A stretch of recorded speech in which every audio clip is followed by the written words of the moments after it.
WNBA star Brittney Griner has been released from a Russian prison in an exchange with Russian arms dealer Viktor Bout.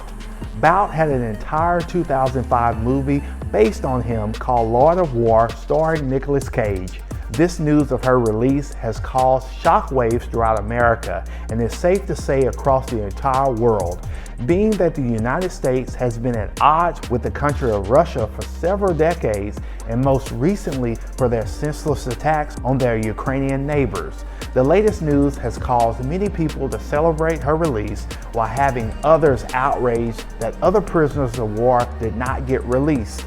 So my question to you is, who really came out ahead in this international trade? Are we as humans being used as pawns and political scapegoats? And are we seeing yet another example of politicians levying for continued power and corruption? This is a train wreck, and I'll be providing my opinion on everything that has transpired from a Christian perspective. Welcome back to Set Apart YouTube channel, where we empower people to live a purposeful and set apart life through Christian commentary. As always, be sure to like this video, subscribe to the channel, and hit that notification bell so you never miss out on breaking news when we upload. So, Set Aparters, here we go. People are talking, and rightfully so. No matter what I say, there's going to be continued frustration and confusion. Now, if you're unfamiliar with the story, Griner is a WNBA player who played in Russia. She was initially detained in a Russian airport due to having illegal substances per Russian law. As a result, she went to trial in Moscow, was found guilty, and was sentenced to, I believe, 9 years in prison. Whatever your stance is on the matter, we all can agree on the fact that Russia has been known to be a bit unethical in the affairs with their citizens, but even more so with quote-unquote enemies of the state. You may be thinking, what does this case have to do with Christianity when no one involved has professed their faith in Jesus Christ? Well, it has everything to do with Christianity, in my opinion, because if you've been living under a rock, my channel is called Set Apart, and is specifically a Christian commentary channel, hence the reason why I'm talking about it. Please know that I will attempt to bring balance to this conversation, yet you still may very well be up in arms because of your extreme view either way. And if so, my prayer is that you find it within your heart to extend grace to those involved. So let's get into it. No matter what race, ethnicity, or nationality that you are, you and I must follow the rules of the governing body of said country that we are in. Prime example of this is when I made a video about Kanye West's divorce and the events that folded with Todd and Julie Chrisley, who were convicted and sentenced for tax evasion and fraud. If you have not seen those two videos, I'll link them in the description below. Nevertheless, there's a specific passage that I must reference in obeying the law.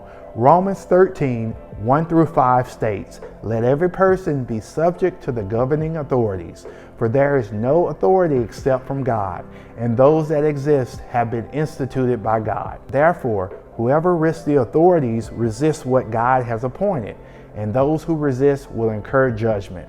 For rulers are not a terror to good conduct, but to bad. Will you have no fear of the one who is in authority? Then do what is good, and you will receive his approval, for he is God's servant for your good. But if you do wrong, be afraid, for he does not bear the sword in vain. For he is the servant of God, an avenger who carries out God's wrath on the wrongdoer. Therefore, one must be in subjection, not only to avoid God's wrath, but also for the sake of conscience." Paul is writing these passages about Rome and about governments in general.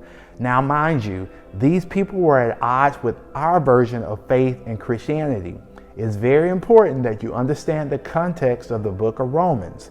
I was an athlete at one point in time, and I'm familiar with certain injuries and ailments that come with playing sports.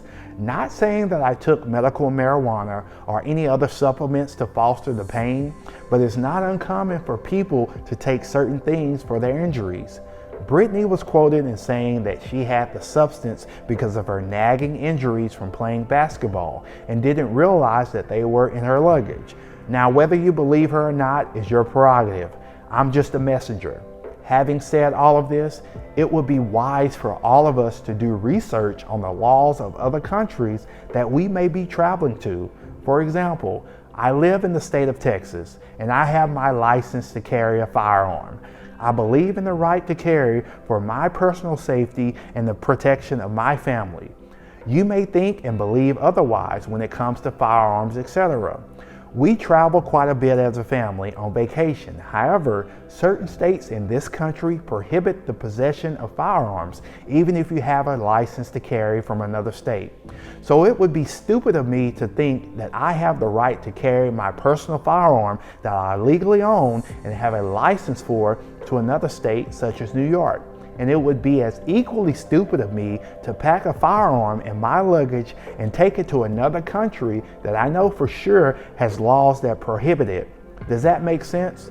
Just because you're free to do something in one state or country does not give you the right to partake in said activity in another state or country.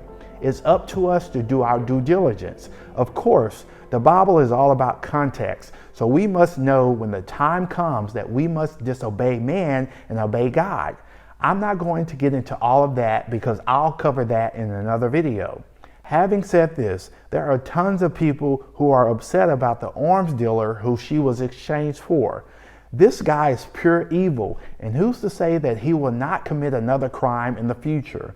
We don't know the type of scrutiny that Viktor was under prior to being released from U.S. custody, and we'll never know the vetting and interviewing process that took place. It's not like the Biden administration has blindly released him without taking precautionary measures, etc. But who's to say that the arms dealer has not started plotting to commit more heinous crimes? I guess only time will tell. People bring up Paul Whelan, who's currently detained in Russia. He's a former Marine who has a U.S., Irish, British, and Canadian citizenship who was detained at a Moscow hotel in December of 2008 by Russian authorities. The question is, why couldn't he have been released rather than Brittney? So do you think that Brittney was used as a pawn in this debacle? And what's your take on Paul Whelan and other low-profile citizens who are still being held captive in Russia? Let's look at it through the lens of the gospel. At the end of the day, life goes on. Yes, many are happy that Griner was released, and others are fuming at the mouth because she was exchanged for Bout, the arms dealer. There's also people who are upset because prisoners such as Whelan and the others are not free. Whatever your stance is your right and opinion. I think that we all need to truly search our hearts and dissect the root cause of our feelings and emotions. Where exactly is it coming from, and how can we be a light and extend grace in situations such as this? So those are my thoughts on the situation, and if you found value in this video, smash the like button. Thanks for your support in this video, and always strive to remain set apart. Peace.